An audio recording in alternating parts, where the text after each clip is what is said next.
waktu, kita akan segera memulai pembahasan soal-soal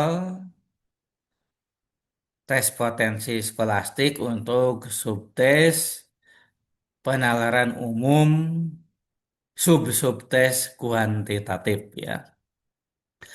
Bismillahirrahmanirrahim. Assalamualaikum warahmatullahi wabarakatuh. Selamat malam dan salam sejahtera untuk adik-adik semua, para pejuang UTBK SNBT 2026. Nah, pada malam hari ini, seperti biasa, kita akan mengisi waktu kita ya dengan sharing, belajar bersama, membahas soal-soal untuk persiapan UTBK 2026, yang mana untuk malam hari ini materi yang akan kita bahas adalah penalaran umum kuantitatif. Nah, meskipun penalaran umum kuantitatif ini ya tidak sesusah pengetahuan kuantitatif ataupun penalaran matematika ya, nah tetapi kemampuan kita tetap harus diasah, khususnya terkait dengan pertama kecepatan ya, karena kan waktunya terbatas. Jadi meskipun soalnya mudah gitu ya, tetapi kalau tidak keburu ya, nah tetap saja tidak terkerjakan ya. Atau kalaupun dikerjakan ditembak gitu ya. Yang artinya kan belum tentu benar ya. Jadi kecepatan ini sangat penting ya. Jadi kalaupun konsepnya sudah paham ya, maka kita harus menaikkan kecepatan mengerjakan soalnya. Nah, kemudian juga ada tipe-tipe soal tertentu ya yang memerlukan trik-trik khusus ya agar bisa dikerjakan dengan lebih cepat. Nah, langsung saja akan Bapak share soal-soal yang akan kita bahas malam hari ini, yaitu soal yang digunakan pada tryout hari Sabtu yang lalu ya, tanggal 4 April.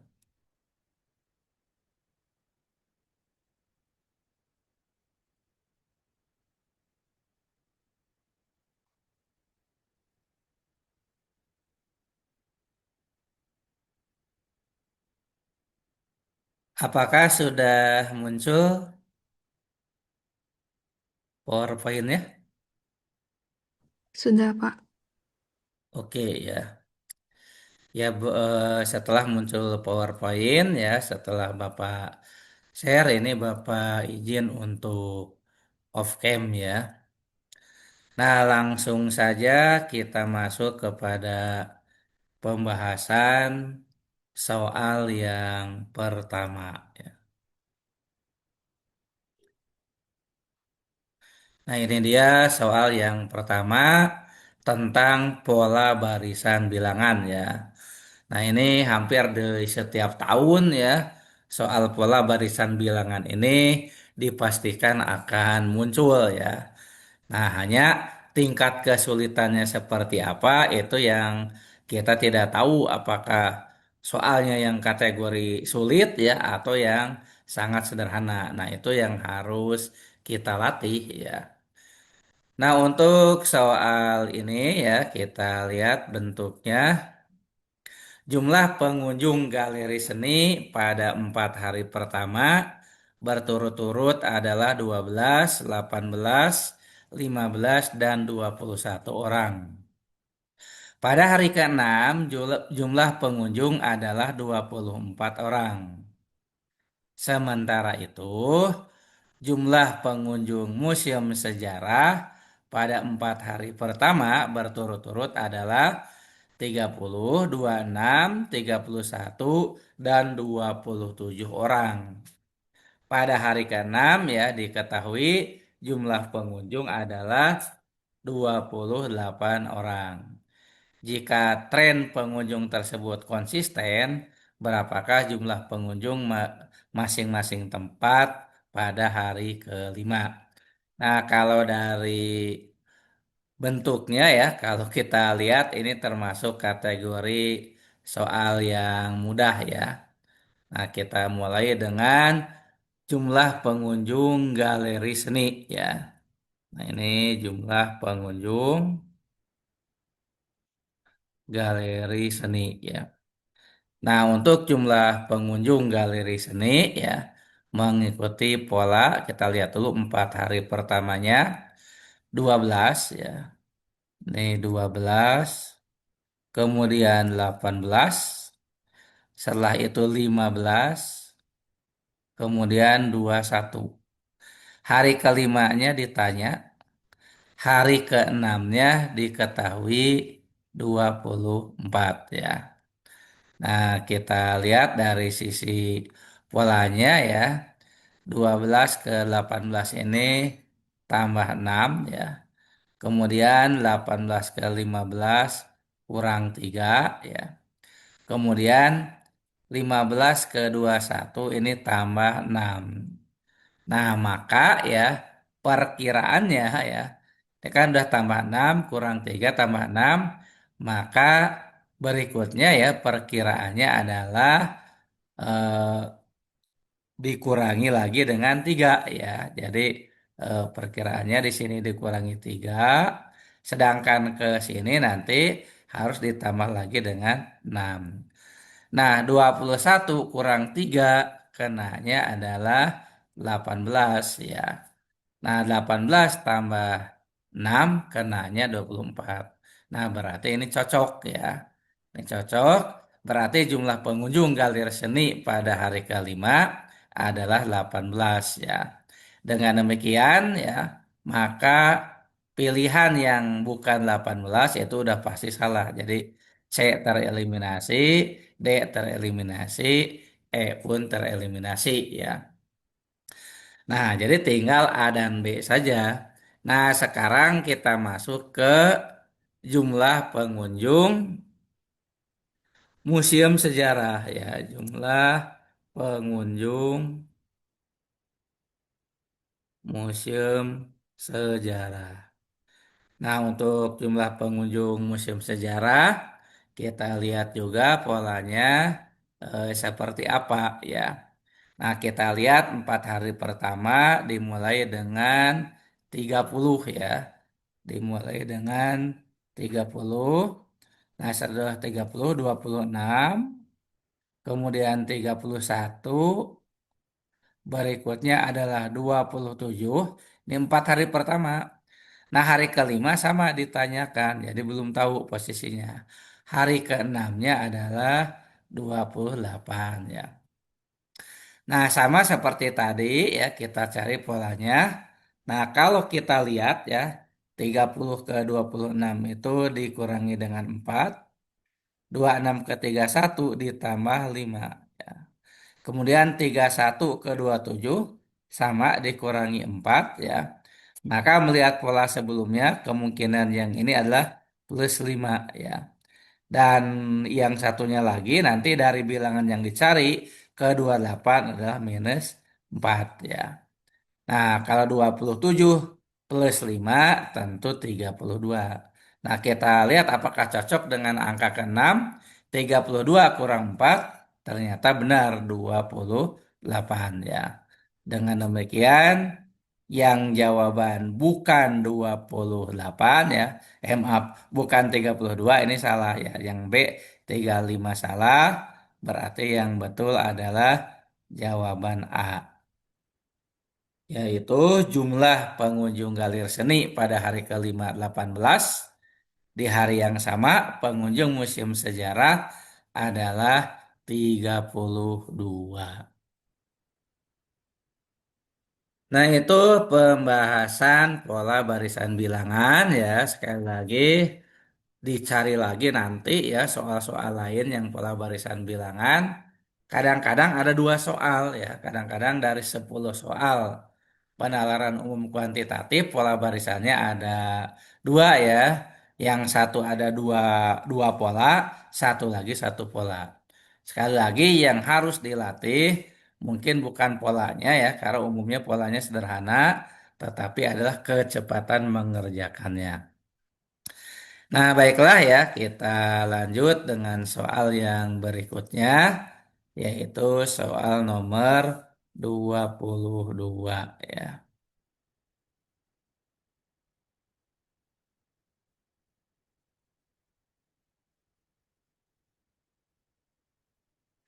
Nah, ini dia soal nomor 22. Nah, ini tipe perbandingan. Ini juga hampir selalu ya tiap tahun muncul ya dengan berbagai variasi tentunya. Perbandingan massa nitrogen, hidrogen, dan oksigen dalam suatu senyawa kimia adalah 7:2:9. Jika massa nitrogen dalam senyawa tersebut adalah 280 gram, maka massa total senyawa tersebut adalah ya massa total senyawa tersebut. Nah, di sini kita lihat ya perbandingan massa nitrogen, hidrogen, oksigen ya. Kita manfaatkan pengetahuan di kimia ya untuk menuliskan nitrogen sebagai N ya, kemudian hidrogen H dan oksigen O. Jadi di sini N ya banding H banding O yaitu diketahui 7:2:9 ya. 7:2:9 ya. Nah, diketahui ya, massa nitrogen dalam senyawa tersebut adalah 280 gram ya. Nah, diketahui ya, massa nitrogennya ternyata 280 gram ya. Nah, si nitrogennya ini 280 ya. 280 gram. Nah, pertanyaannya ya, massa total senyawa ini ketiganya ini berapa gram gitu ya. Ini berapa gram. Nah, perhatikan di sini ya, kalau kita lihat ya, nitrogen itu angka pembandingnya adalah 7 ya. Nah, jadi nitrogen itu ini 7 ya. 7 ke 280. Nah, yang ditanya total ya. Jadi kalau total itu ya, total itu adalah N plus H plus O ya. Jadi kalau N plus H plus O ya, angka yang bisa kita gunakan sebagai pembanding adalah 7 tambah 2 tambah 9 ya. Nah, dalam hal ini 18 ya. Jadi kalau kita lihat 7 ya, ini pembandingnya ya. Angka pembandingnya 7 tambah 2 tambah 9. Ini 18 ya. Nah, ini yang akan kita jadikan sebagai angka pembanding. Jadi kalau nitrogen itu 7, sedangkan N plus H plus O adalah 18. Nah, maka di sini berlaku ya bahwa massa dari N plus H plus O ya dibandingkan dengan massa dari N saja. Nah, ini harus sama dengan 18 dibandingkan dengan 7 ya. Jadi massa NHO dibagi massa N 18 banding 7. Nah, dari sini yang ditanya massa dari N plus H plus O ya. Nah, massa nitrogennya sudah ada 280 gram sama dengan 18 bagi 7 ya. Nah, maka ya dari sini akan kita dapatkan massa dari N plus H plus O itu sama dengan 18 bagi 7 dikali 280 gram ya. Nah, 280 bagi 7 ya, 280 bagi 7. Nah, ini tuh 40 ya, 40. Nah, 40 kali 18, 4 kali 18 kan 72. 40 kali 18 itu 720 ya. Maka massa total senyawa tersebut sama dengan 720. Nah, ini kalau di dalam kimia ya mengerjakan soal seperti ini pakai hukum Proust ya, hukum perbandingan tetap atau Proust ya. Nah, tetapi di sini di penalaran umum kuantitatif ya, tanpa pengetahuan kimia pun kita harus bisa mengerjakannya. Karena apa? Karena perbandingannya sudah ada ya. Nah, itu untuk soal nomor 22 ya. Selanjutnya mohon bersiap-siap nomor 23 ya, 23.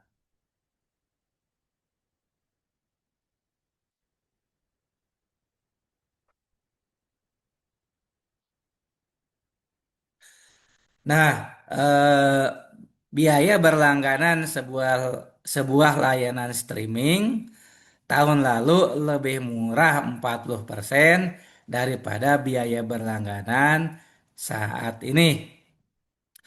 Apabila biaya berlangganan tahun lalu adalah Rp45.000, berapakah biaya berlangganan layanan tersebut saat ini? Nah, di sini ya kita harus bisa menerjemahkan ya atau istilahnya menginterpretasikan kalimat yang ada ya. Nah, Bapak tuliskan di sini ya, biaya berlangganan ya, berlangganan sebuah layanan streaming tahun lalu lebih murah ya, 40% daripada biaya berlangganan saat ini. Nah, ini interpretasinya apa ya? Interpretasinya. Nah, biaya tahun lalu ya singkatnya, biaya tahun lalu itu 40% lebih murah ya. 40% lebih murah. Nah, itu ya terjemahannya ya. Terjemahannya adalah bahwa biaya tahun lalu itu sama dengan 60%-nya kali biaya tahun ini ya. Atau biaya saat ini. Itu terjemahannya ya. Jadi kalau tahun lalu itu 60% dari biaya tahun ini, maka dia 40% lebih murah. Sederhananya, biaya tahun ini 100, biaya tahun kemarin 60 ya. Biaya sekarang 100, biaya tahun kemarin 60. Maka 60 itu lebih murah 40 dibandingkan dengan tahun ini gitu ya. Nah, maka ya untuk di sini sudah ada ya biaya berlangganan tahun lalu 45.000. Berapa biaya berlangganan tahun ini? Kita misalkan ya. Misalkan biaya berlangganan tahun ini sama dengan B gitu ya. Maka maka eh, biaya tahun lalu biaya tahun lalu itu sama dengan 60% dikali B. Nah, biaya tahun lalu udah ada 45.000 ya. 45.000 itu sama dengan 60% itu boleh ditulis sebagai 0,6 ya. Bahkan boleh ditulis 3 per 5 ya. 0,6 dikali B ya. Nah, maka B-nya adalah 45.000 ya. 45.000 dibagi 0,6 ya. 45.000 dibagi 0,6. Nah, 45.000 bagi 0,6 itu boleh ditulis ya. Boleh ditulis 450.000 ya. Ini biar ngebaginya enak gitu ya. Tetapi dibagi 6 gitu ya. Jadi 0,6-nya dibikin jadi 6 ya kali 10. Maka si pembilangan juga dikalikan dengan 10 jadi 450.000 ya. Nah, dari sini ya akan kita dapatkan. Nah, kalau 450 bagi 6 ya, 450 bagi 6 nih. 450 bagi 3 itu 150. Kalau bagi 6 berarti bagi 3 bagi lagi 2 ya. 150 bagi 2 75 ya. Berarti biaya berlangganan tahun ini adalah 75 ribu ya. Jadi untuk soal nomor 23 ya, langsung saja kita pilih jawaban 75.000 ya. Nah, berarti jawaban yang C ya, itu untuk soal nomor 23.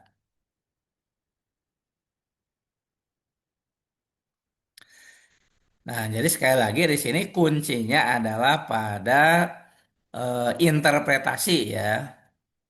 Tahun lalu lebih murah 40% ya.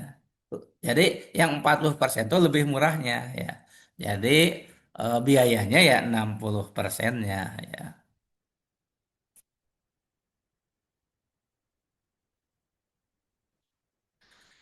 Nah, itu untuk pembahasan soal nomor 23 ya. Kita siap-siap dengan soal berikutnya nomor 24.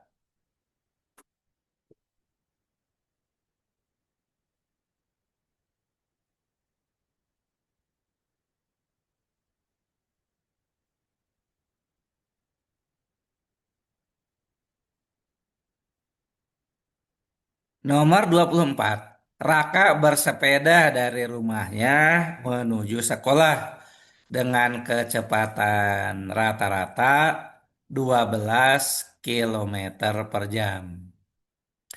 Setelah Raka menempuh perjalanan selama 10 menit, ayahnya menyadari buku tugas Raka tertinggal dan segera menyusul menggunakan sepeda motor dengan kecepatan rata-rata 30 kilometer per jam.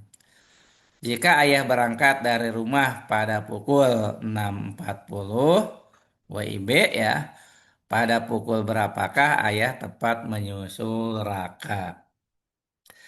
Nah, ini ya setelah dicek kembali untuk soalnya ya. Nah, ternyata ada angka yang harus diperbaiki ya. Jadi angka 30 kilometer per jam ini ya, supaya jawabannya ada tepat gitu ya, tidak yang terdekat. Nah, ini harusnya diralat jadi 27 kilometer per jam ya. Jadi harusnya bukan 30 kilometer per jam, tapi 27 kilometer per jam. Nah, setelah kita perbaiki, sekarang kita lihat ya proses mengerjakannya. Nah, kita anggap ya lintasan dari rumah Raka ke sekolah itu berbentuk garis lurus ya. Nah, ini ya pada saat nanti ayahnya berangkat ya.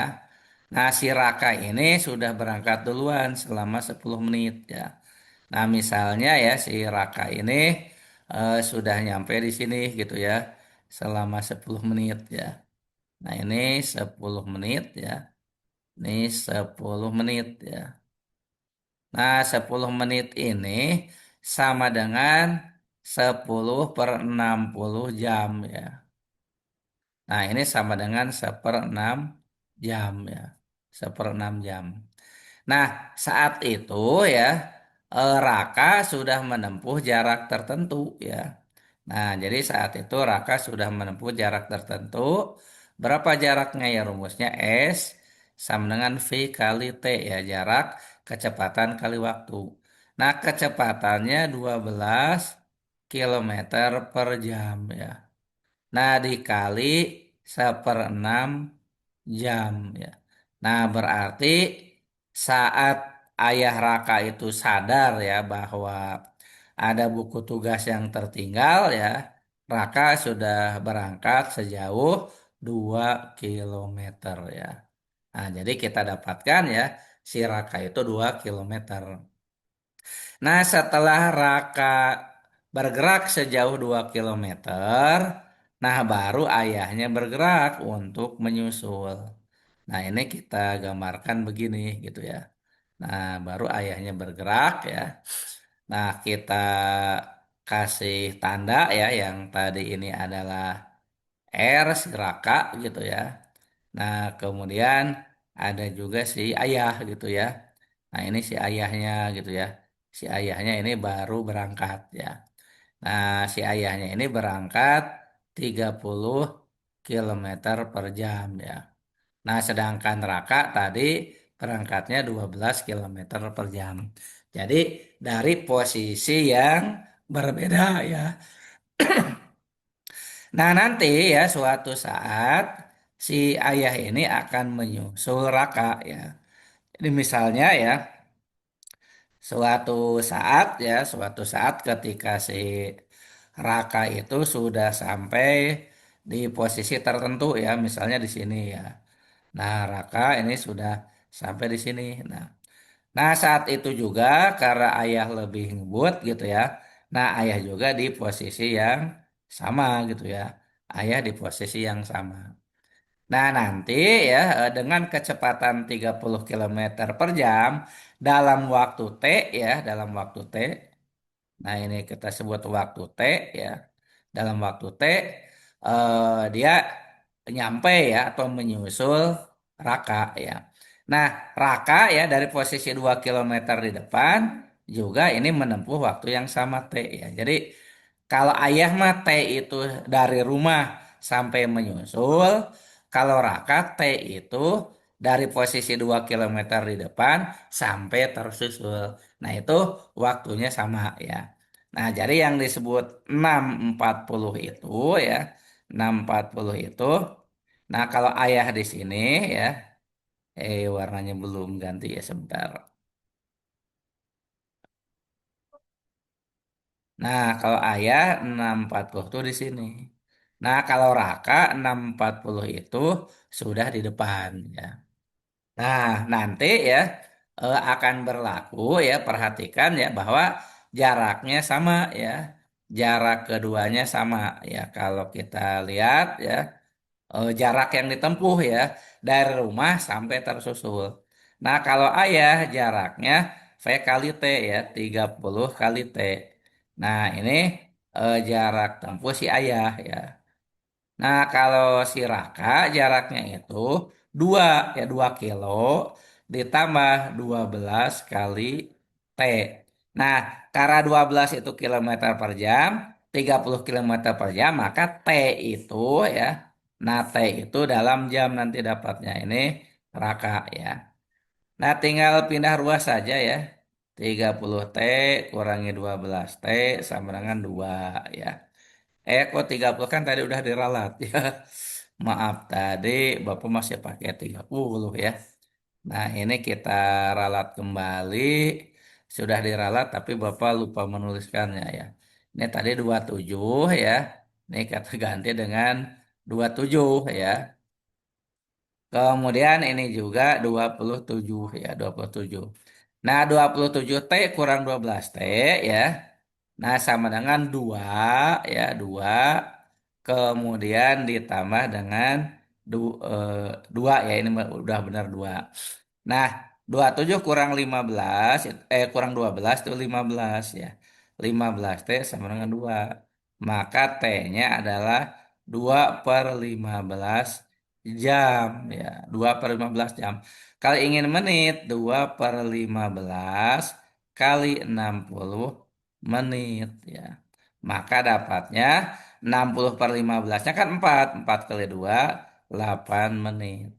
Nah, jadi waktu yang dibutuhkan ayah itu untuk menyusul Raka itu 8 menit ya. Maka ketika ditanya pukul berapa ayah menyusul Raka ya, berarti pukul 6.48 ya. Jadi 6.40 ditambah dengan 8 menit ya. Nah, kalau misalnya kita tetap menggunakan angka 30 ya, jadi angkanya teh nggak ngepas ya.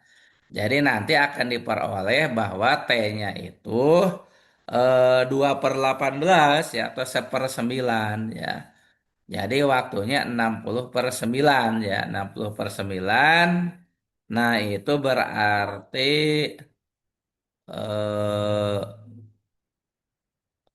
6,67 ya. Jadi pukul 6 lewat 46 menit.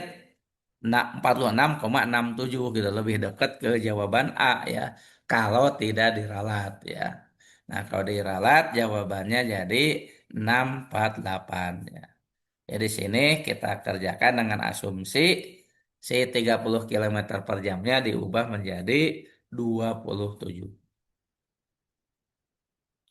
Nah, silakan ya kalau ada pertanyaan dulu terkait soal nomor 24 ya.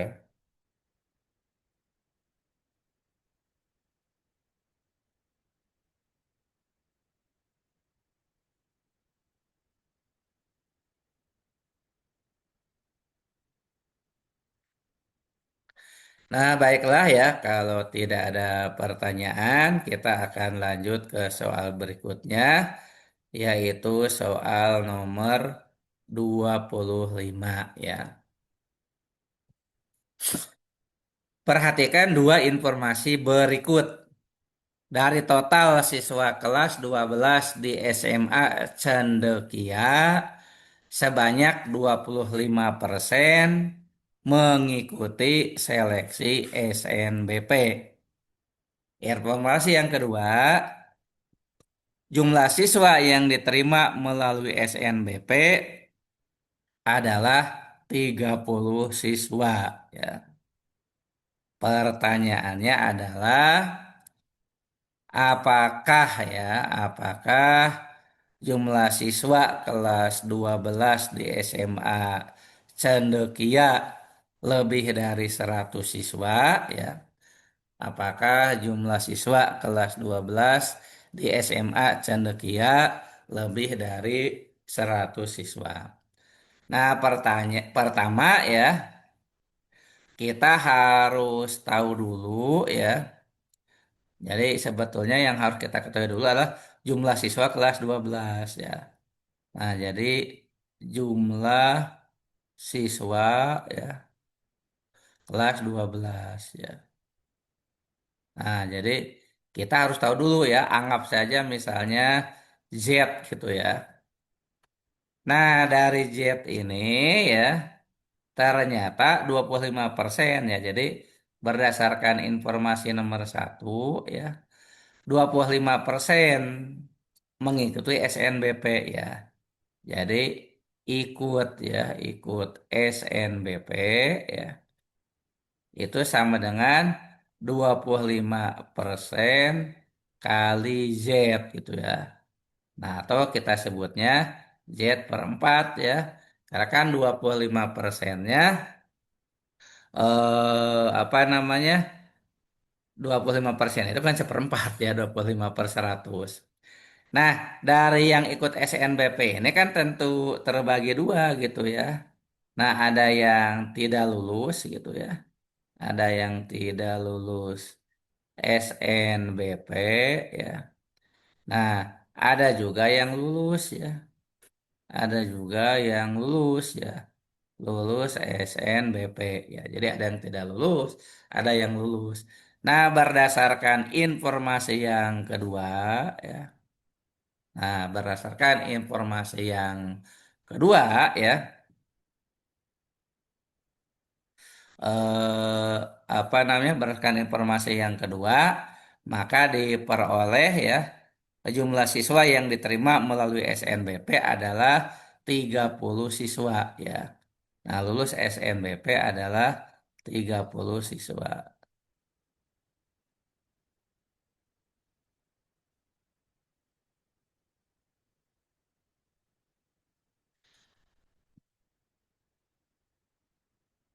Nah, pertanyaannya ya, pertanyaannya di sini, pilih informasi yang dapat digunakan untuk menjawab pertanyaan. Apakah jumlah siswa kelas 12 di SMA Cendekia lebih dari 100 siswa ya? Apakah jumlah siswa kelas 12 di SMA Cendekia lebih dari 100 siswa? Nah, kita kan cukup menjawab ya atau tidak ya. Kita cukup menjawab lebih dari 100 ya. Kalau memang ya ya. Atau bisa juga jawabannya tidak gitu ya. Nah, jadi tidak boleh jawabannya mengambang ya. Nah, sekarang gini ya, Yang lulus ya, yang lulus itu 30. Nah, yang tidak lulus itu apa namanya? Yang tidak lulus belum belum diketahui. Nah, sekarang misalnya begini ya. Misalnya begini.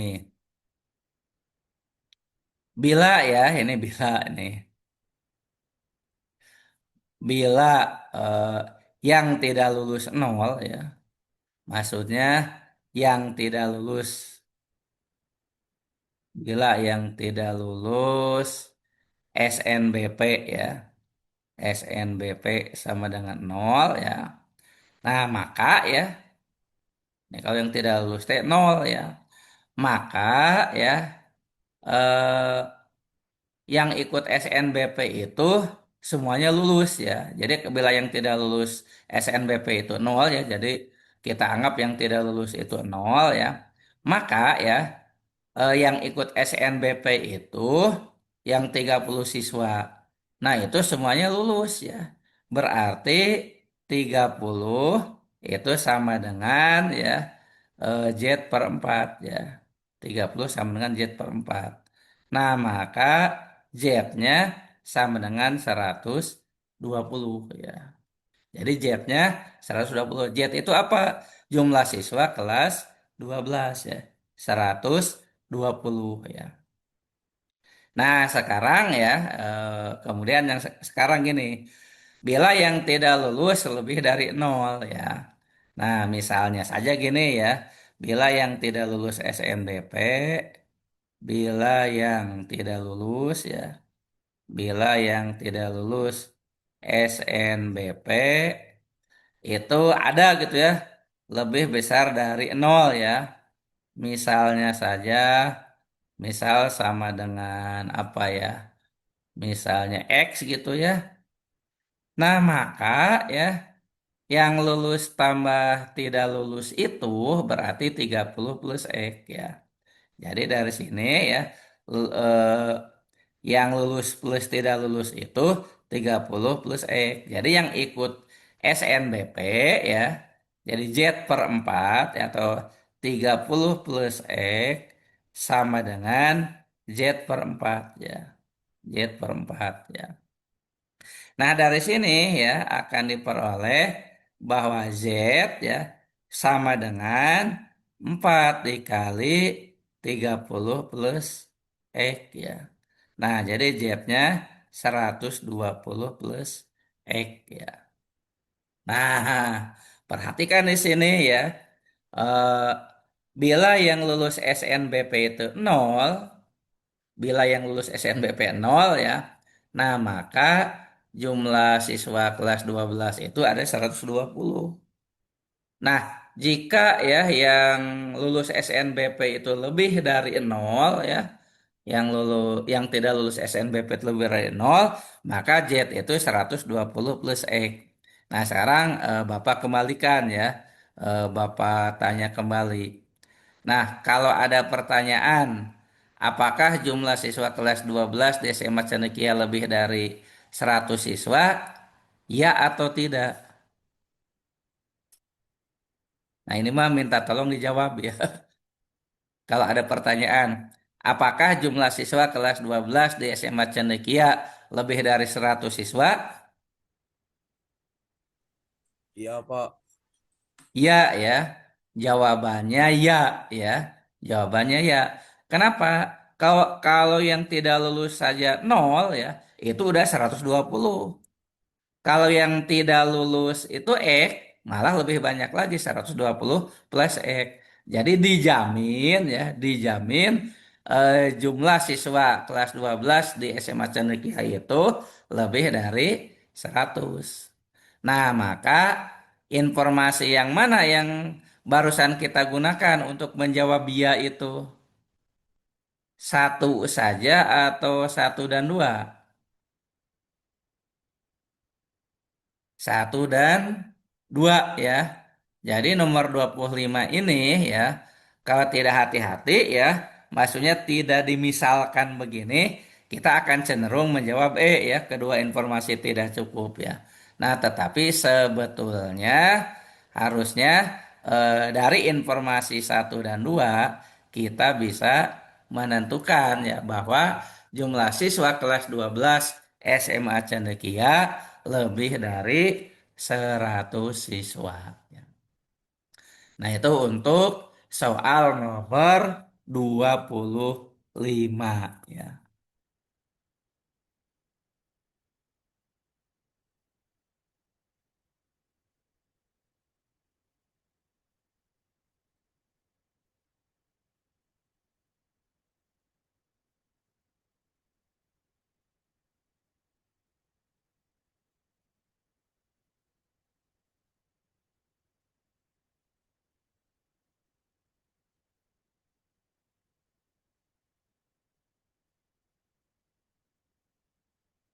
Nah, baiklah ya, kita lanjut dengan soal yang berikutnya, yaitu soal nomor 26 ya.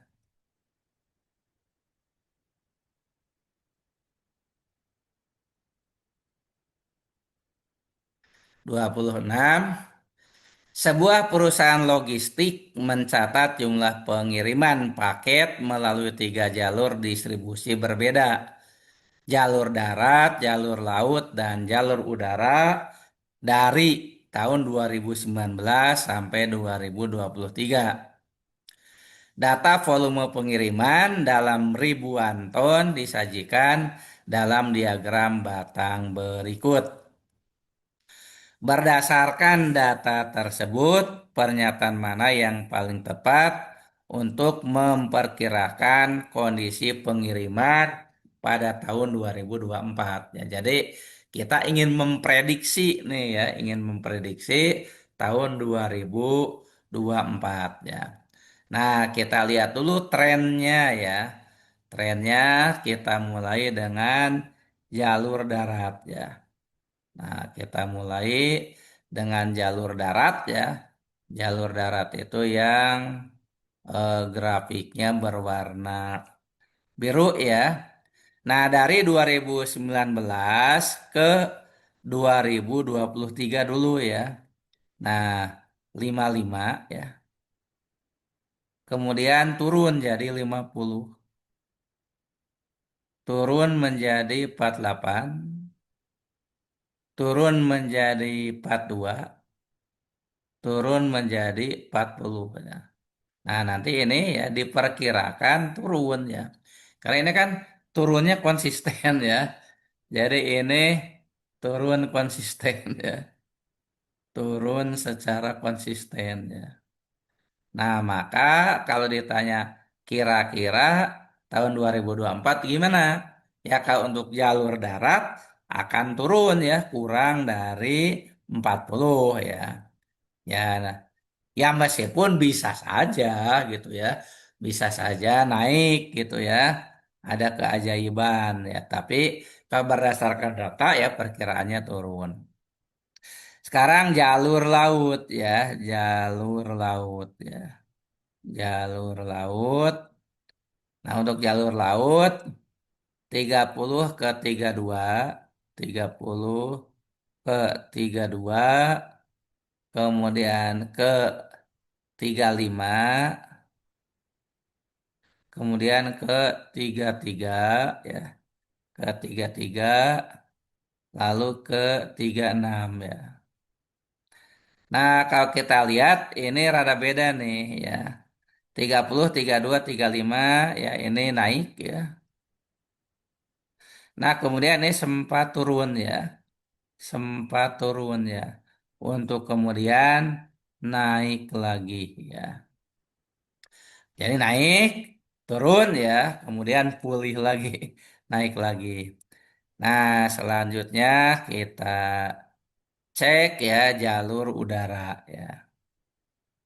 Jalur udara. Nah, untuk jalur udara 15, 20 ya. 15, 20, 25, 30, kemudian 35 ya. Nah, kalau diperkirakan berikutnya ini mah sangat bisa diperkirakan ya. naiknya kan tetap ini 15 ke 20 naik 5, 20 ke 25 naik 5, 25 ke 30 naik 5, 30 ke 35 naik 5 ya. Jadi diperkirakan di tahun 2024 itu ya 40 gitu ya. Mari kita lihat ya pilihan-pilihan yang ada ya. A. Volume pengiriman jalur darat akan mengalami kenaikan yang signifikan. Ini salah ya. Darat itu justru turun secara konsisten ya. Jadi ini salah gitu ya. Salah. B. Total pengiriman jalur laut dan jalur udara diprediksi akan mengalami penurunan ya. Total jalur laut plus udara ini belum ada ya datanya. Coba kita lihat dulu ya. Laut plus udara ya. 30 plus 15, 45 ya. Kemudian 32 plus 20, 52 ya. Berikutnya 35 plus 25, 60 ya. Berikutnya 33 plus 30, 63 ya. 63.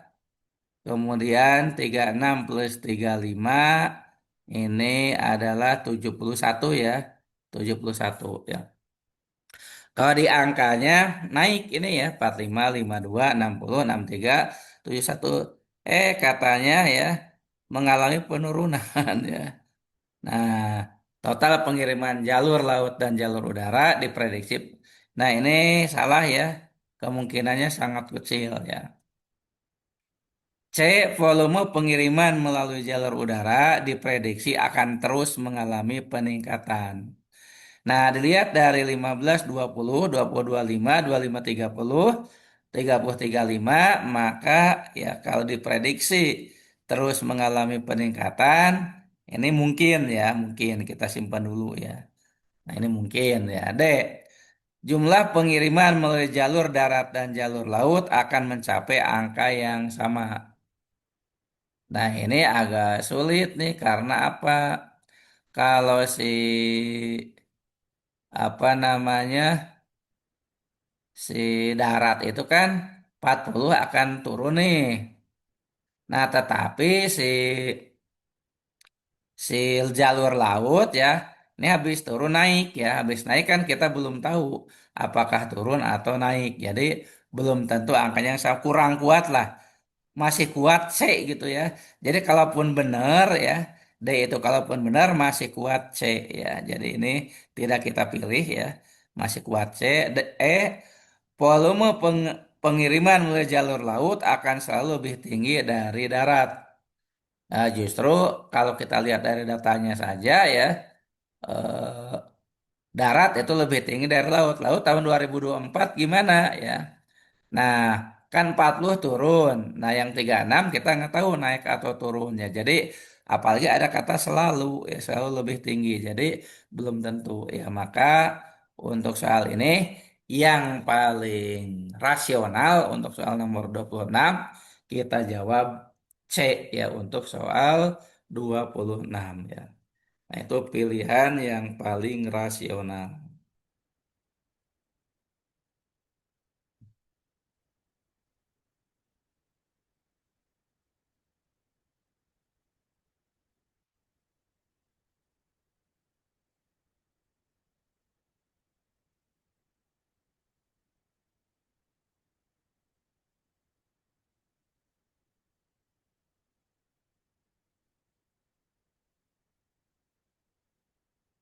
Nah, baiklah ya, kita lanjutkan kembali ya dengan soal nomor 27 ya.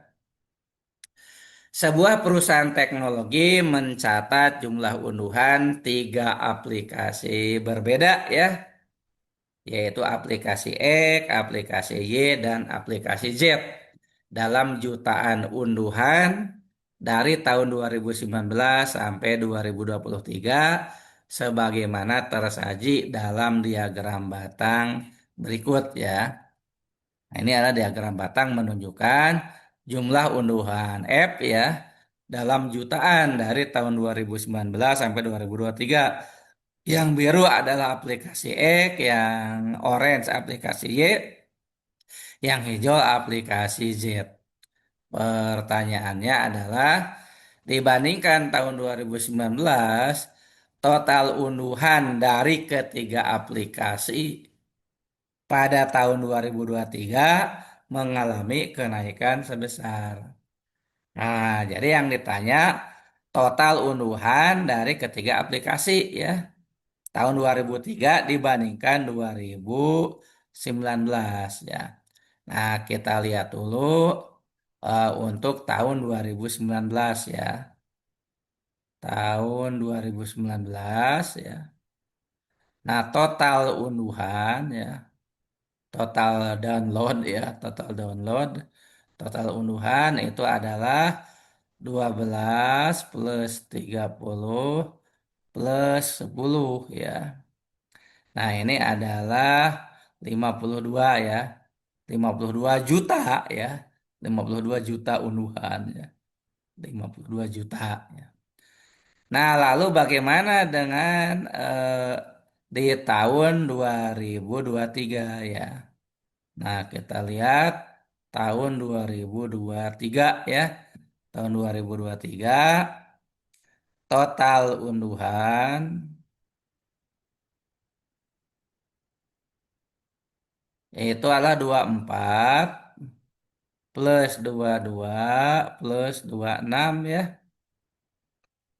Kalau kita lihat jumlahnya adalah 72 ya, 72 ya. 72 juta ya. Nah, kalau ditanya berapa kenaikan ya. Nah, kenaikan kalau secara angkanya ya, ini kalau angkanya ya nominalnya. Nah, kenaikannya itu berarti 72 kurang 52 ya. Nah, kenaikannya 20 juta ya. Kena naik 20 juta unduhan. Tapi ditanya persen, kalau ditanya persen, berapa persen kenaikan? 20 dibagi mula-mula ya. Mula-mula itu 52 ya. Kali 100% ya. Nah, dalam hal ini ya, kalau ya, ini kan 20 per 52 ya. Kalau 20 per 50 ya, nah itu 2 per 5 ya. 2 per 5 T 0,4. Nah, ini 40%. 40%. Nah, itu 20 per 50. Maka 20 per 52, karena penyebutnya lebih gede, dijamin kurang dari 40%. Tapi kurangnya dikit ya. Jadi dari pilihan yang ada, yang paling mungkin adalah 38,46 ya. Jadi tidak mungkin di atas 40 ya. Jadi pasti kurang dari 40. Apakah 38 atau 33 ya? Kalau 33 itu kan sepertiga ya, harus 20 per 60 ya. 20 per 60 baru 33 ya. Ini mah 20 per 52. 38,46% ya. Berarti jawabannya adalah B ya.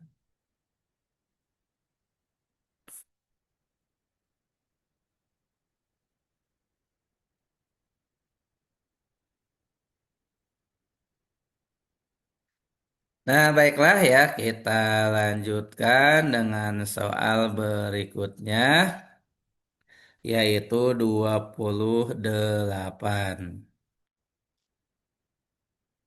Diagram lingkaran di bawah ini menunjukkan data distribusi jenis buku di sebuah perpustakaan sekolah. Total seluruh buku yang tersedia di perpustakaan tersebut adalah 200 eksemplar.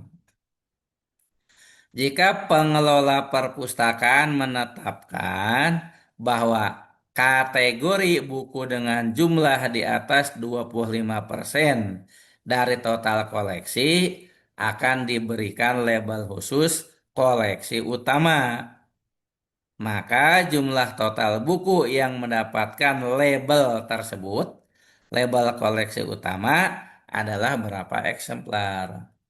Nah, kita perhatikan dulu apa sih persyaratan agar diberi label koleksi utama ya. Nah, label koleksi utama ya, koleksi utama diberikan kepada buku dengan jumlah di atas 25% ya. Jadi syaratnya jumlah ya di atas 25%. Nah, itu koleksi utama. Nah, kalau berdasarkan apa namanya?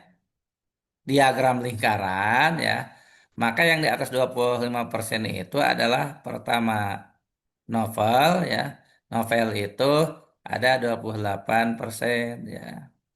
Nah, kemudian yang di atas 25% juga adalah buku pelajaran ya. Buku pelajaran. Nah, buku pelajaran diketahui 35% ya. Nah, jadi ya yang termasuk kategori koleksi utama ya jumlahnya itu 28 tambah 35 ya, yaitu 63% ya. Ini mencapai angka 63% ya. Nah, ini 63% ya. Nah, karena jumlah bukunya 200 total ya, jadi 63% itu 63 per 100 kali 200 buku ya, kayak 200 eksemplar ya.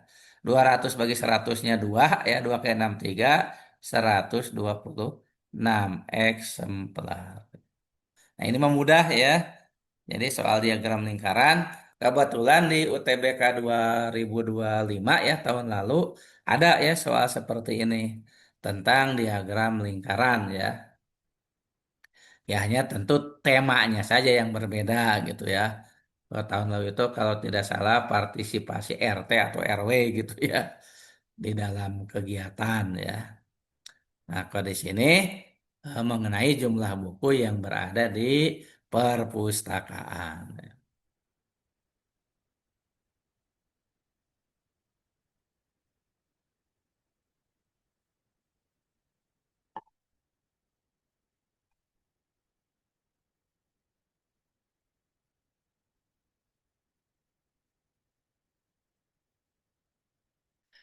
Nah, baiklah ya, kita siap-siap lanjut dengan soal berikutnya, yaitu nomor 29.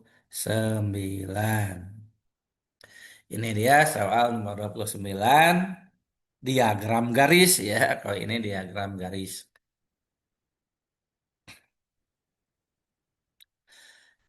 Diagram berikut mencatat nilai biaya produksi B ya dan nilai penjualan P dari sebuah UMKM kerajinan tangan di Bandung dari tahun 2020 sampai dengan tahun 2024 dalam juta rupiah. Nah, jadi misalnya tahun 2020 biaya produksi 8 juta rupiah. Sedangkan penjualan 12 juta rupiah dan seterusnya ya. Berdasarkan data tersebut, manakah pernyataan yang paling tepat untuk menggambarkan kondisi keuangan UMKM tersebut pada tahun 2025 ya. Jadi ini prediksi ya. Nah, kita akan mencoba memprediksi tahun 2025 itu seperti apa ya. Nah, kalau kita lihat berdasarkan gambar ya, kalau kita lihat berdasarkan ada di gambar ya, untuk biaya produksi ya, kita lihat dulu biaya produksi ya, biaya produksi ya. Nah, di sini diberi lambang B ya. Nah, biaya produksi itu selalu naik ya, 8 naik ke 12 ya, naik ke 20. naik ke 25, naik ke 30 ya. Kesananya tahun 2025 diperkirakan naik ya. Karena ini selalu naik ya. Nah, lalu bagaimana dengan nilai penjualan ya? Nah, bagaimana dengan nilai penjualan ya? Nah, untuk nilai penjualan ya, mula-mula 12, naik ke 18. Nah, ini turun ya, turun ke 15. Nah, udah turun ke 15, balik lagi naik lagi ke 22, kemudian ke 28. Nah, ini sedang dalam tren naik ya. Jadi ini kan ini naik nih, ini naik ya, naik, kemudian turun ya, turun. Tapi dia pulih ya. Ini naik lagi ya, ini naik lagi pulih. Jadi diperkirakan akan pulih ya. Jadi diperkirakan nilai penjualan itu akan naik ya. Jadi di atas 28. Kalau biaya produksi 30 ya. Di atas 30 gitu ya. Kalau perkiraan. Nah, hanya 28 naiknya ke berapa, 30 naiknya ke berapa itu yang belum tahu ya. Nah, mana yang benar ya? Eh, A. UMKM tersebut diprediksi akan mengalami kerugian ya. UMKM tersebut diprediksi akan mengalami kerugian karena biaya produksi selalu naik lebih tinggi dari penjualan. Nah, biaya produksi selalu naik, betul ya. Nah, ini lebih tinggi dari penjualan. Ini belum tentu ya di 2025 itu ya. Nah, jadi kalau kita lihat tren di sini ya, jadi yang 30 itu ya ini kan 22 ke 28 kan naiknya 6 ini. 25 ke 30 ini naiknya 5 gitu. Jadi ada kemungkinan 28 ini naik gitu ya. 30 naik tapi di atas kenaikan dari nilai penjualan. Jadi masih ini kan sedang pulih-pulihnya gitu ya. Nah, jadi UMKM tersebut diprediksi rugi karena biaya produksi selalu naik lebih tinggi. Ini kurang kuat ya. Kemudian B ya, B. UMKM akan mengalami kerugian dengan selisih yang tepat sama dengan tahun 2022. Ini kalau selisihnya berapa ya? Ya kan tahun 2022 selisihnya 5 ya. 2025 tidak bisa kita prediksi angkanya ya. Hanya bisa keprediksi dua-duanya naik gitu ya, tapi berapa nggak tahu. CUMKM tersebut akan bangkrut karena nilai penjualan terus menurun tiap tahunnya. Salah ini ya, ini udah pasti salah. Karena penjualan itu hanya turun sekali loh ya. Penjualan itu hanya turun sekali.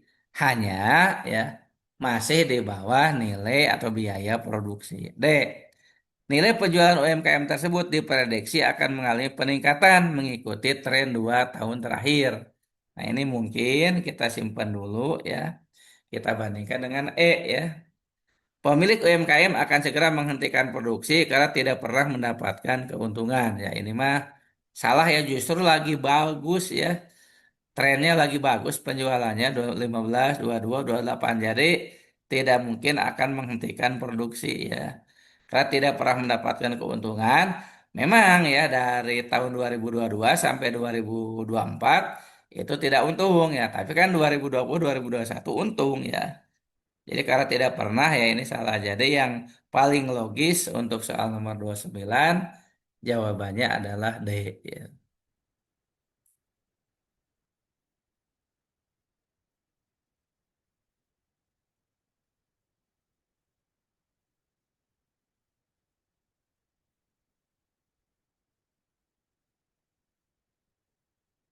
Nah, baiklah ya, kita lanjut ya dengan soal nomor 30 ya.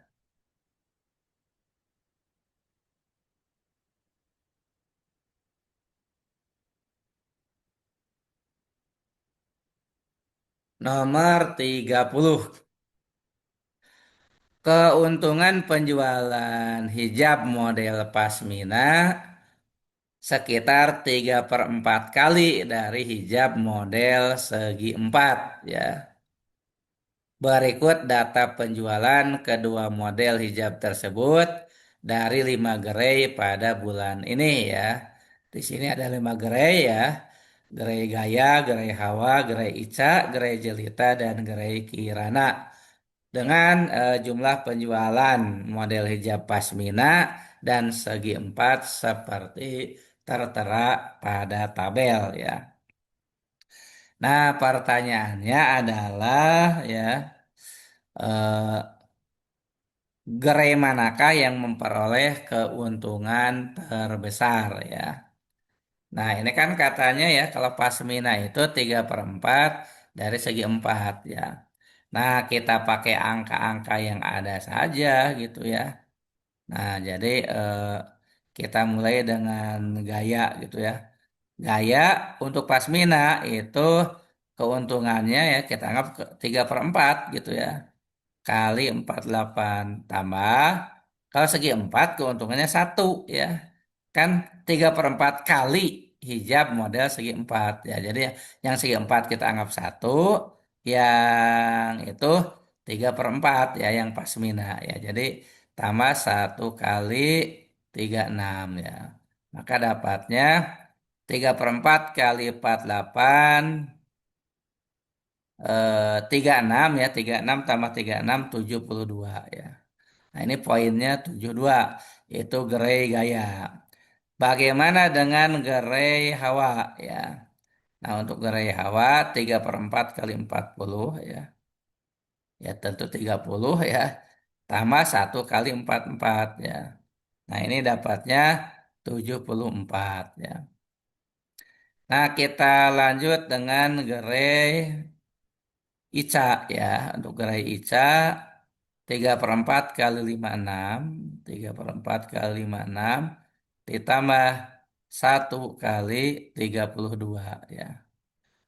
42 tambah 32 74 ya. Dapatnya 74 juga ya. Nah, berikutnya ya kita lihat untuk gerai jelita ya. Untuk jelita 3/4 kali 32 ya. 3/4 kali 32 tambah satu kali 52. Eh, 32 bagi 4 8 kali 3 24 tambah 52. Nah, dapatnya 76 ya. Nah, terakhir ini adalah gerainya Kirana ya. Coba kita cek ya untuk gerai Kirana ini dapatnya berapa ya. 3/4 kali 64 ya ini gede ini. Tambah. Nah, ininya kecil 1 kali 24 ya. 64 bagi 4 16 kali 3 48. 48 tambah 24 72 ya. Nah, yang keuntungan terbesar tentu yang skornya paling tinggi ya. Nah, maka skor paling tinggi kalau kita lihat di sini adalah 76 ya, berarti gerai jelita ya. Gerai jelita ya mendapatkan keuntungan terbesar ya. Karena meskipun penjualan pasminanya paling kecil ya hanya 32, nah tetapi justru penjualan segi empatnya paling besar. Kan penjualan segi empat untungnya lebih gede ya satu. Pasmina hanya 3/4. Nah, itu untuk soal nomor 30 ya. Nah, karena masih ada waktu 20 menit lagi ya. Masih ada waktu 20 menit. Jadi ini sebetulnya kalau waktunya ngepas ya, eh, ini akan ditutup oleh terima kasih gitu ya. Nah, tetapi karena masih ada 20 menit ya, jadi kita tambah soal lain ya yang bentuknya berbeda ya. Kita lihat soal lain. Jadi ini soal tambahan ya. Ini soal tambahan jadi biar waktunya tetap termanfaatkan ya. Jadi tetap belajarnya sampai pukul 21. Pak Arman membeli 1 kuintal beras dengan harga 1.600.000. Bila kemudian beras dijual lagi oleh Pak Arman dengan harga eceran 18.400 per kilogram, maka besarnya keuntungan yang diperoleh Pak Arman dalam persen setelah seluruh berasnya terjual ya. Kalau tidak terjual ya tidak untung gitu ya. Nah, kita lihat di sini ya data yang kita miliki ya. Jadi eh, pembelian 1 kintal beras ya. Ya silakan Nasya ada apa? Pak, boleh nggak saya bertanya? Untuk nomor 29 kayaknya saya tertinggal deh, karena data saya kurang. Hmm, Kira-kira pembahasan ini di-share nggak PDF-nya? Kalau PDF-nya sih ada nanti ya bisa di-sharekan ya. Untuk Oke, PDF-nya Pak. bisa Terima kasih ya, Pak. di-sharekan ya. Iya, iya.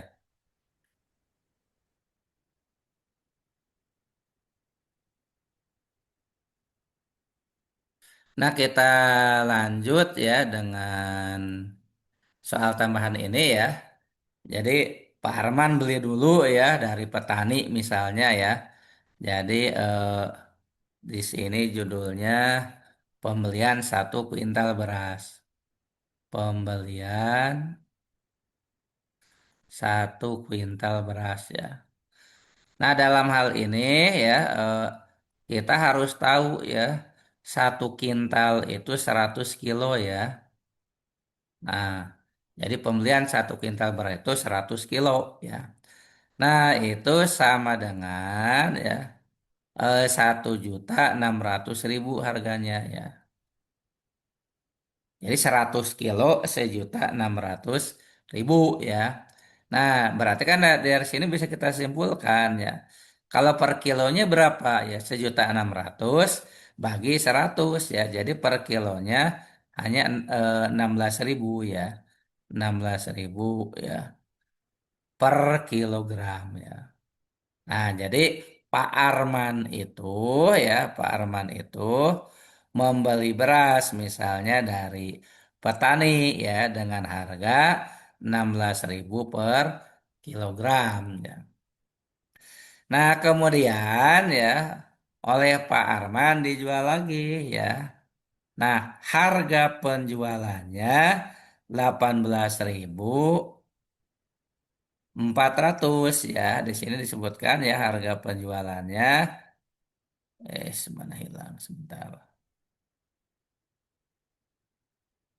Nah, ini harga penjualan ya. Tadi harga pembelian ya, ini dijual lagi ya. Harga penjualan, nah itu sama dengan 18.400 ya per kilogram. Nah, yang ditanyakan keuntungan dalam persen ya, keuntungan tapi dalam persen. Nah, karena dalam persen ya, ini hati-hati nih. Karena dalam persen ya, jadi kita tidak usah mengalihkan untuk 1 kintal gitu ya. Jadi maksudnya kalau pembelian 1 kintal kan jelas 1.600.000 ya. Nah, penjualannya ya untuk 1 kintal kan berarti 18.400 dikali 100 ya nanti dapatnya 1.840.000. Nah nggak usah untuk 1 kintal gitu kalau persen mah ya. Kalau persen itu bisa per kilogram ngitungnya ya dan hasilnya nanti akan sama ya. Jadi kita lihat nih keuntungan ya. Kita pakai keuntungannya per kilogram ya. Keuntungan Bapak hitungnya per kilogram. Nanti kalau 100 kilogram juga kalau dalam persen itu sama ya. Nah, yang beda itu kalau dalam nominalnya ya. Keuntungan per kilogram itu sama dengan 18.400 kurangi 16.000 ya. Tentu keuntungannya 2.400 ya. 2.400 per kilo. Nah, yang ditanya persen. Yang di persen itu berarti 2.400 dibagi modalnya 16.000 ya. Modalnya tuh 16.000 per kilo ya. Kali 100%. Nah, kalau dihitungnya dalam 1 kintal nanti sama saja gitu ya. Dua 240.000 ya 240.000 dibagi 1.600.000 gitu, dibagi 1.600.000. Nah, kalau kita lihat di sini ya, eh, untuk proses pembagiannya gini ya. Ini 100, nih ada 02 kan. Ini coret gitu ya, 2 ya. Nah, kemudian ini ada 0 lagi 1. Coret, ini coret. Jadi 240 bagi 16 ya. 240 bagi 16 itu ya, nanti dapatnya 15 ya. Nah, tapi ujungnya ada persen ya. Maka keuntungan Pak Arman itu adalah 15% ya. Keuntungan Pak Arman 15%.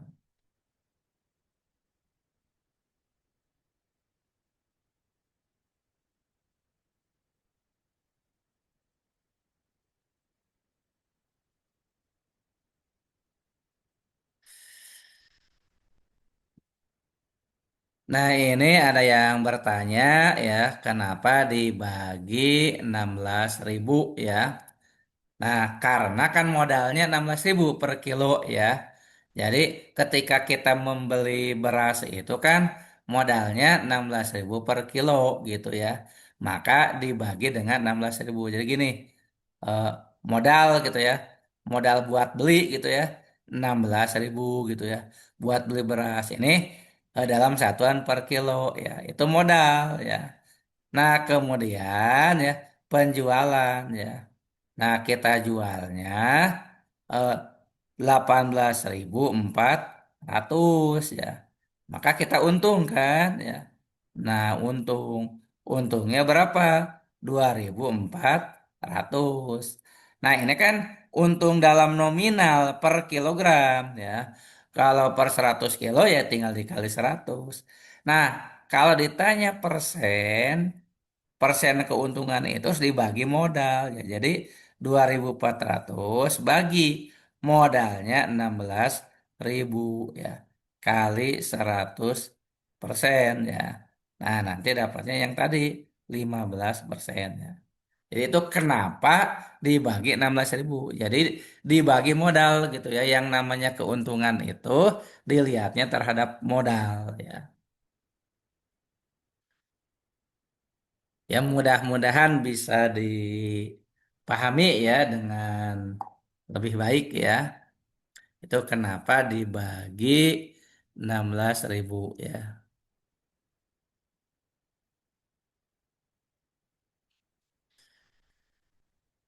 Nah, kalau pakai rumus gini ya, sebentar, kalau ini Bapak hapus dulu ya.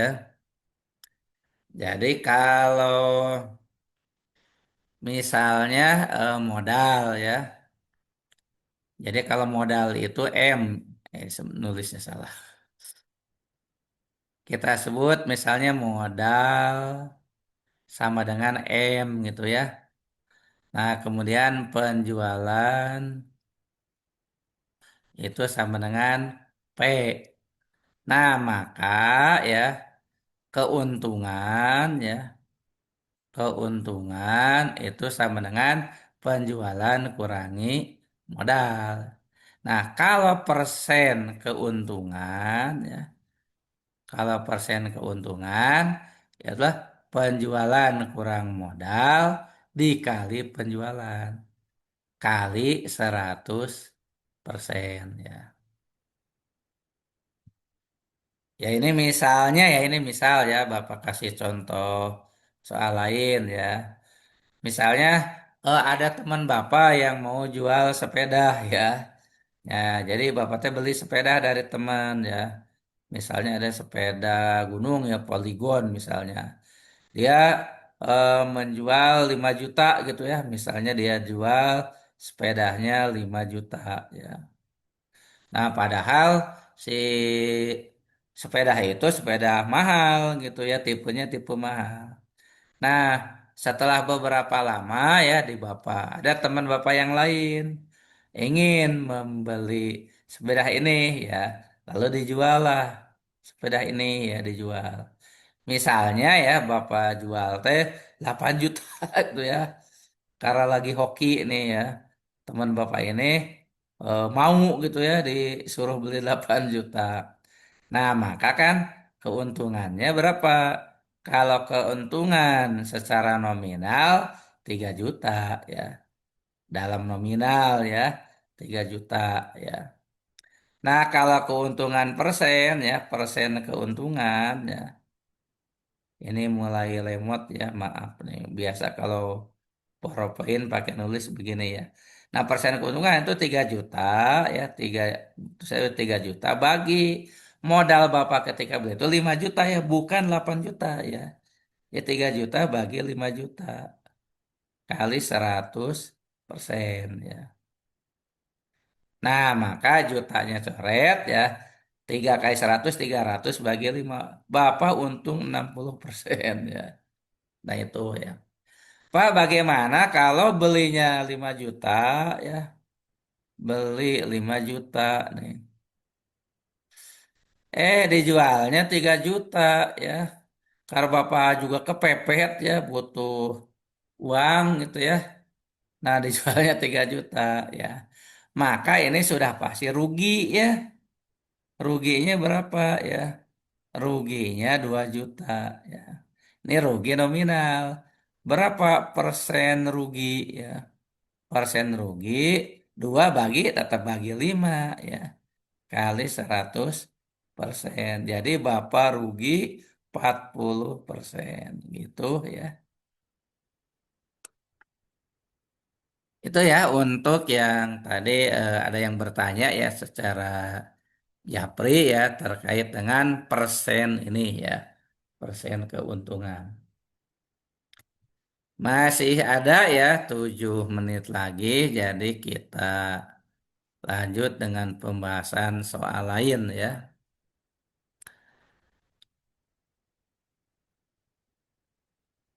Ini udah Bapak siapkan soal berikutnya ya. Ini perbandingan ya.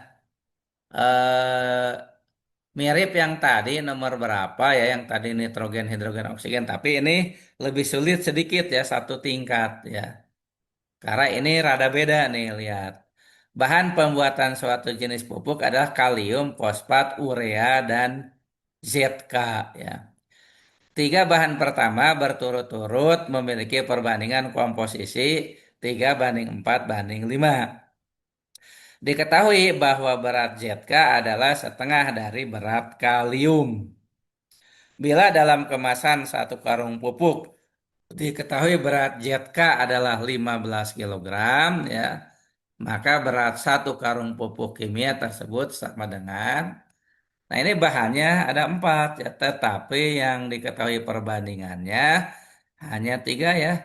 3 bahan pertama ya, berarti kalium, fosfat, urea ya. Kita tulis saja ya, kalium ya. Eh, Sebentar ya, Bapak stop share dulu ini biar agak cepat ya. Jadi Bapak refresh dulu ini.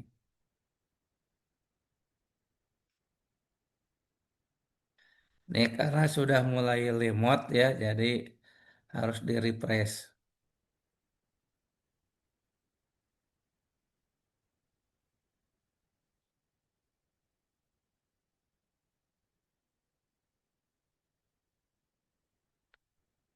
Bapak share lagi.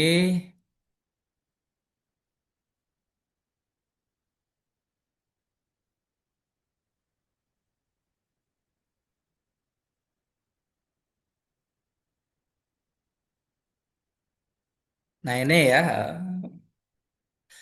bahannya kalium ya. Ketiga bahan tersebut adalah kalium berbanding fosfat ya. Kalau urea mah Bapak tulis urea ya, karena urea itu kan kalau nggak salah CONH2 kali ya kalau tidak salah nih. Maaf karena Bapak bukan guru kimia ya. Kalium, fosfat, urea itu sama 3:4:5 ya. 3:4:5 ya. Nah, ada lagi ZK ya. Nah, ini ZK katanya ZK ini ya, si ZK ini setengah dari kalium ya. Setengah kali kalium ya. Dalam satu karung pupuk, ZK-nya 15 kilo ya. 15 kilogram sama dengan setengah ya. ZK-nya 15 kilo ya. Setengah kali kalium. Nah, maka kaliumnya 30 kilo ya. Kalium 30 kilo. Nah, sekarang balik lagi ya. Yang tadi kalium banding fosfat banding urea itu 3 banding 4 banding 5. Katanya kalium 30 kilo ya, 30 kilo. Nah, ini 30, ini 3 ya. 30 itu 3 ya. Maka si fosfatnya ya, fosfor lah ya. Fosfornya fosfor fosfat ya. Nah, ini berarti 40 kilo gitu ya. Ini 40 kilo ya si fosfatnya ya. 40 kilo.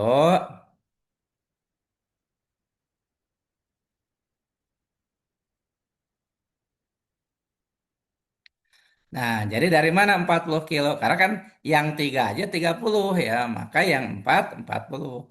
Urea itu 5 ya. Urea 5. Ya, maka ini 50 kilo. Nah, pertanyaannya apa? Berat satu karung pupuk. Nah, ini yang harus hati-hati ya.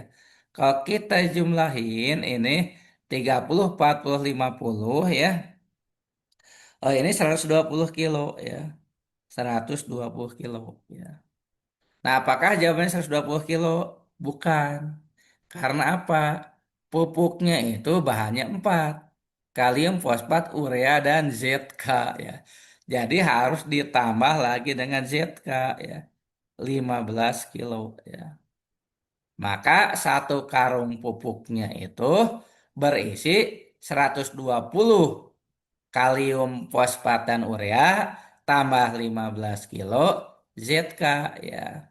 Maka jadinya adalah 135 ya.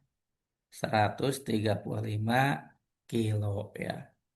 Nah, ini ya 135 kilo ya.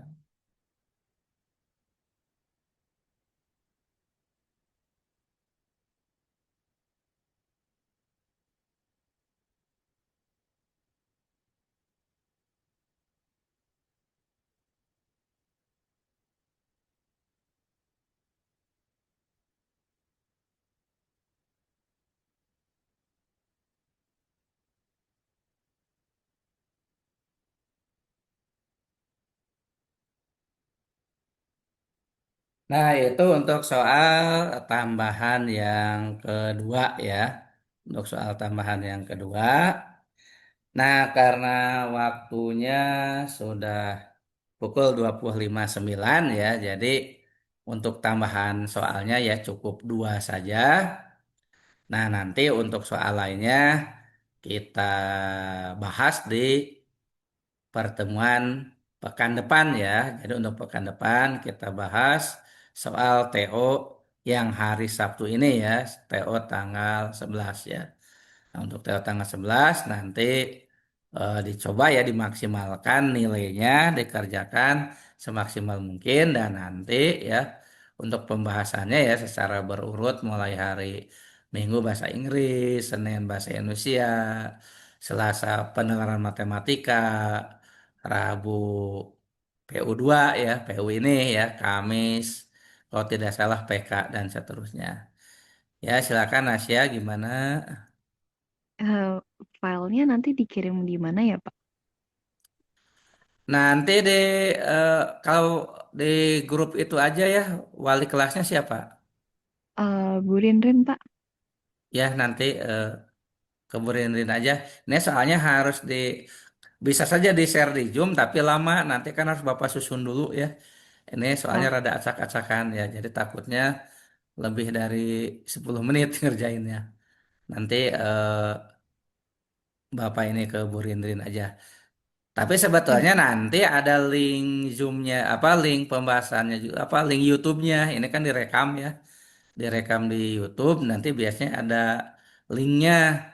Nanti tanyain aja ke wali kelas link YouTube pembahasan yang hari ini. Biasanya besok atau lusa ya baru muncul YouTube-nya. Terima kasih ya, Pak. Iya, iya sama-sama. Ya, jadi dengan selesainya ya contoh soal perbandingan barusan ya, maka untuk pembahasan soal penalaran umum kuantitatif pada malam hari ini kita cukupkan sekian dulu. Terima kasih ya atas partisipasi dan kehadiran serta pengorbanan adik-adik semua ya yang sudah meluangkan waktunya, mengorbankan waktu rebahannya gitu ya. Mudah-mudahan usaha adik-adik ini tidak sia-sia ya. Mudah-mudahan si hasilnya nanti ya tidak mengkhianati usaha yang sudah adik lakukan. Amin ya rabbal alamin ya. Sukses semuanya ya. Kita tutup saja. Alhamdulillahirabbil alamin. Billahi taufiq wal hidayah. Wassalamualaikum warahmatullahi wabarakatuh.